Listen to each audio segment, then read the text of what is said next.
How's it going, everybody? Welcome back to the channel.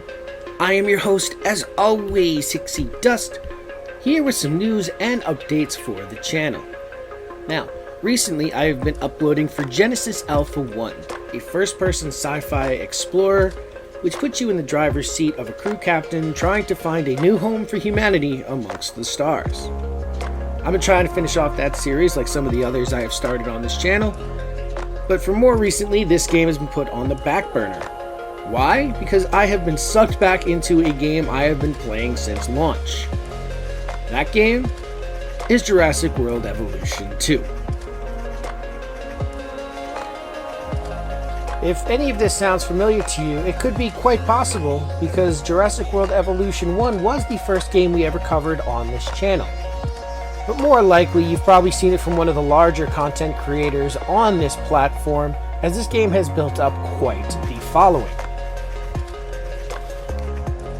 If you've yet to play either Jurassic World's Evolution 1 or 2, let me just start off by saying that this is a simulation park builder, which allows you to create a theme park using the dinosaurs from both the Jurassic Park and Jurassic World franchises as the main attractions for your guests.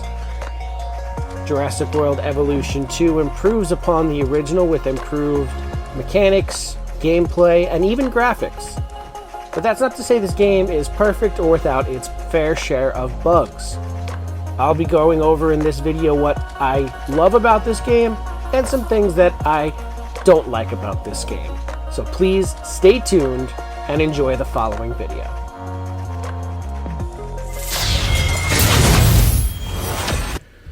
Welcome back, everybody. As I had previously stated, dinosaurs will be the main attractions for your parks in Jurassic World Evolution. JWE1 gave us an extensive and varied list to work with.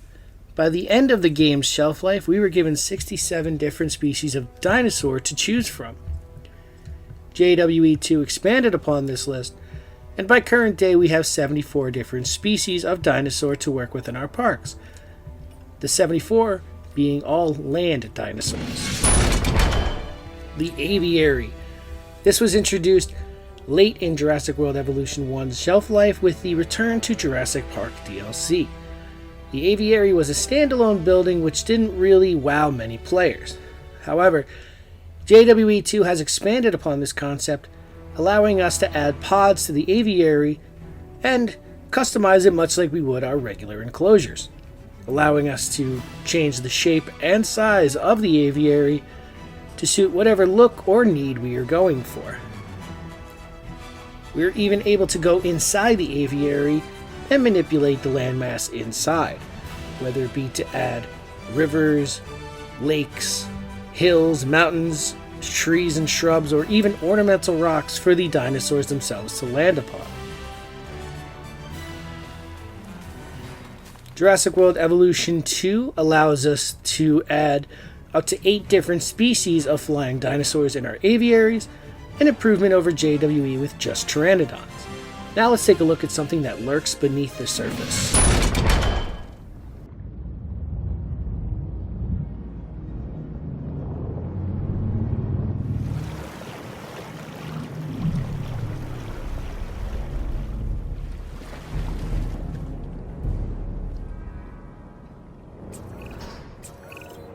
So when people come to the park, they want to learn something, sure, but they also want to be entertained. And this marine reptile, the Mosasaurus, is just that, a showstopper. If the T-Rex is the ruler of the dinosaurs on land, then the Mosasaurus holds that title below the waves.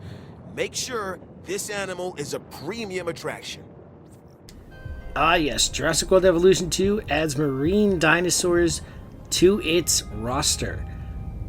Marine dinosaurs were atop my wish list when we were still talking about DLC packs for Jurassic World Evolution 1. It wasn't until the game was officially considered closed that we pushed this possibility off until Jurassic World Evolution 2. JWE2 gives us 8 different dinosaurs to work with, much like the aviary section, bringing the grand total of 90 dinosaurs to the game. With new dinosaurs, we have different and new ways to entertain our guests.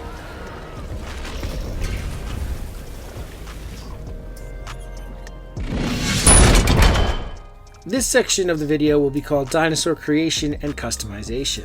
In Jurassic World Evolution 1, we were allowed to customize the look of our dinosaurs, but we had to use pre-set color schemes to do so. In Jurassic World Evolution 2, we have more control over the looks of our dinosaurs, able to select the base color of the dinosaur and then the pattern color of the dinosaur. We are also given pre-coded sets which will match looks of the dinosaurs from the Jurassic Park, Jurassic World movies, as well as Camp Cretaceous. This is an added bonus, but if you put certain dinosaurs together, over time they may fight. And if you pay close attention to the Velociraptor's tail, you will see that these fights will leave scars on their dinosaurs. Another new mechanic for Jurassic World Evolution 2. They've also improved upon the creation aspect. Jurassic World Evolution 1, you were only able to release one dinosaur at a time. But in Jurassic World Evolution 2, we could literally release an entire enclosure at once. Not only does this save us time, but it's also very cool to see a pod of dinosaurs run out the gate at the same time. In Jurassic World Evolution 1, which I had previously mentioned, we had the Return to Jurassic Park DLC. Now, in the storyline of this DLC, you were able to airdrop dinosaurs in from Isla Nublar. This was a fascinating mechanic as it essentially allowed us to save space in our park, realistically not needing that many hatcheries or any at all for the DLC. They've expanded upon this mechanic in Jurassic World Evolution 2 by allowing you to airdrop any dinosaur from any given hatchery, realistically reducing the amount you need to just one hatchery per park. As you can see here, the helicopter just goes to the hatchery, will pick up the dinosaur you have selected, and will airdrop it to the marker you have released on your map.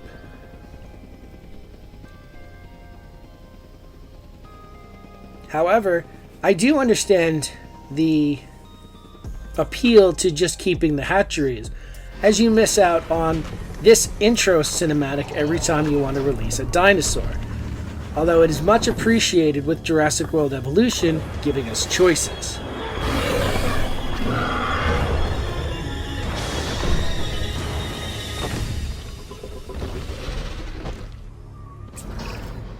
What can I say? The Indominus Rex remains my most inspired creation. Nature can create a dinosaur, but only I can bring an Indominus Rex to life. Okay, here we have park management. In the original Jurassic World Evolution, we were given two different buildings to accomplish this task: the asset containment units and the ranger stations. Both taking care of different tasks depending on what you needed from the ground or the sky.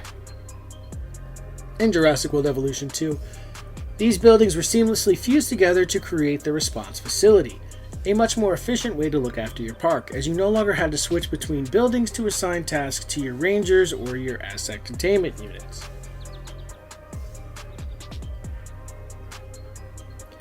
In Jurassic World Evolution 1, if you wanted to assign tasks to either your rangers or your ACU units, you had to manually do so.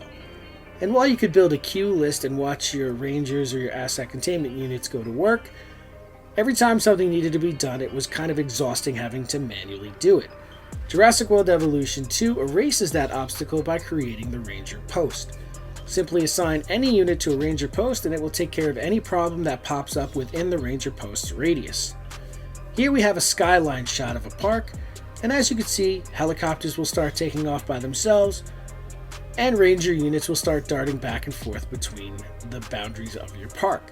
Combine that with the already moving parts such as the monorail station or the tour vehicles, and your park will start to look much more organic and start to run more on its own, allowing you time to focus on other aspects of your park without having to constantly assign every mundane task.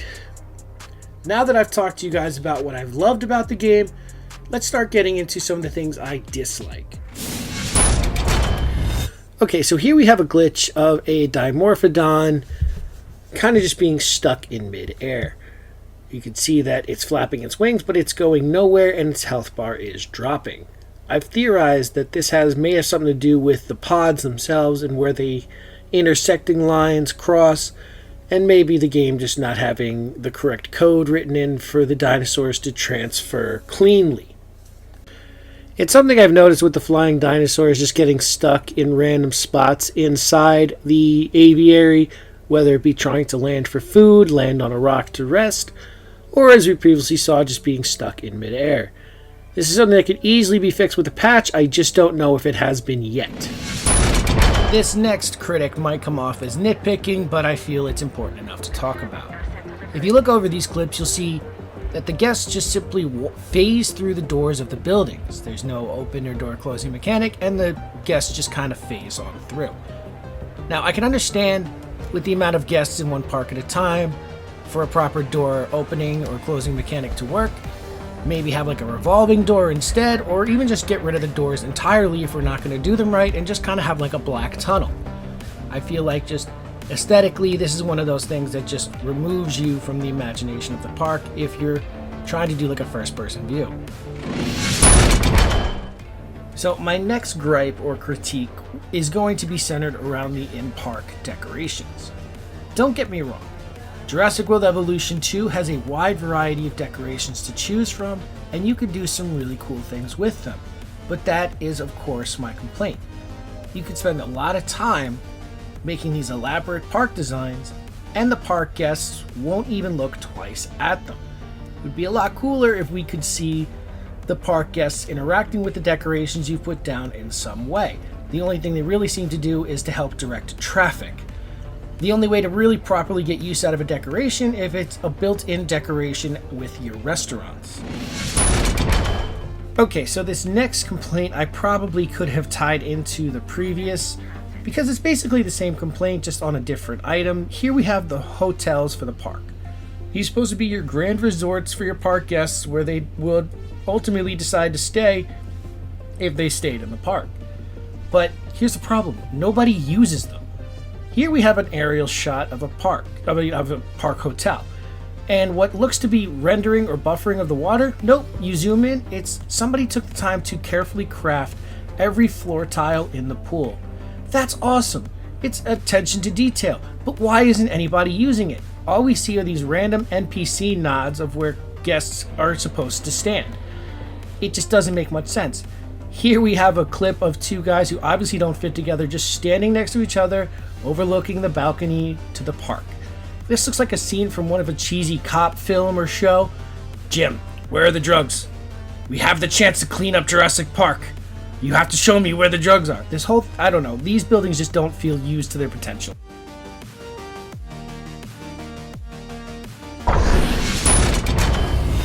This will be the final complaint of the video before wrapping up, and it is going to be centered around the hybrid dinosaurs. Now, don't get it wrong, I absolutely love the idea of the hybrid dinosaur. I believe that this concept will give Jurassic Park fans a lot of creative freedom going forward, especially if you believe the reports that Jurassic World Dominion is going to be the final film. While I feel it may be the final film in this line of movies, I do not see it being an end to the franchise. Jurassic World Evolution 2 gives us 3 hybrid dinosaurs to play around with: the Indominus Rex, introduced in Jurassic World, the Indoraptor, introduced in Fallen Kingdom, and the Scorpius Rex, which was introduced in Camp Cretaceous. Jurassic World Evolution 1, interestingly enough, gave us additional hybrids which did not carry over into Jurassic World Evolution 2. We had the Ankylodocus, a combination of the Ankylosaur and the Diplodocus, making an armored sauropod, and the Stegoceratops, combining 2 of the most combative herbivore species, the Stegosaurus and the Triceratops. But for eagle-eyed veteran fans of the franchise, you may notice a hybrid missing, and that would be the Spinoraptor, the final discussion of today's video. The Spinoraptor was a combination of the Velociraptor and a Spinosaurus. What we got with our final product was a Velociraptor-sized Spinosaur, a pack hunter which ate fish in addition to meat. The exclusion of the Spinoraptor is confusing for several reasons. One, it was the main selling point of the Jurassic World Evolution DLC, The Secrets of Dr. Wu. In that DLC, we teamed up with Dr. Wu to create some new hybrid dinosaurs, namely the Ankylodocus, the Stegoceratops, and finally the Spinoraptor, which could have been considered the boss of the DLC. Seeing as how it was such a driving point for the DLC pack itself, it is questionable why the dinosaur did not cross over into Jurassic World Evolution 2's databanks. Also, this species gave us another piscivore dinosaur, which is sorely lacking with the exception of a couple dinosaurs, namely the Spinosaurus, the Suchomimus, and the Baryonyx being the only piscivores in Jurassic World Evolution 2's database. While it's worth noting that the Spinoraptor would help to add another piscivore dinosaur to the database, it's more noteworthy to say that Jurassic World Evolution 1 currently has more hybrid dinosaurs on its roster than Jurassic World Evolution 2, a current swing of 5-3. Now, while Jurassic World Evolution 2 has no signs of ending anytime soon, it is possible the Spinoraptor could make its way back into Jurassic World Evolution 2 with a future DLC pack. This dinosaur was a fan favorite of mine and a couple buddies of mine, so we would definitely enjoy that, but we just have to wait and see where the future of Jurassic World Evolution 2 takes us. Currently, as I had stated, Jurassic World Evolution has more hybrids than Jurassic World Evolution 2, and since Jurassic World Evolution 2 is a sequel, you'd think they'd want to surpass the old number, but currently we only have 3 hybrid dinosaurs in Jurassic World Evolution 2. Guys, that should wrap up my comparison section of the video. Let me just end on a final note. Whether you're familiar with the game series or not, whether you agree with my comments or not, Jurassic World Evolutions 1 and 2 are still fantastic games. And if you are very much into dinosaurs, Jurassic Park, Jurassic World, or just park building games in general, I definitely recommend giving either game a shot. I would obviously recommend starting with the first game and then working your way into the sequel, but that's just my opinion and my recommendation. Guys, I thank you for checking out this video today. I hope you guys enjoyed it. If you guys would like to subscribe or take a look for more future Hicksydust content, here is my Twitter handle. I'm trying to grow my social media presence, I guess you could say. And then this is a link to the Instagram where I post updates on the videos. Guys, thank you as always for watching, and keep your eyes to the horizons for more Hicksydust content.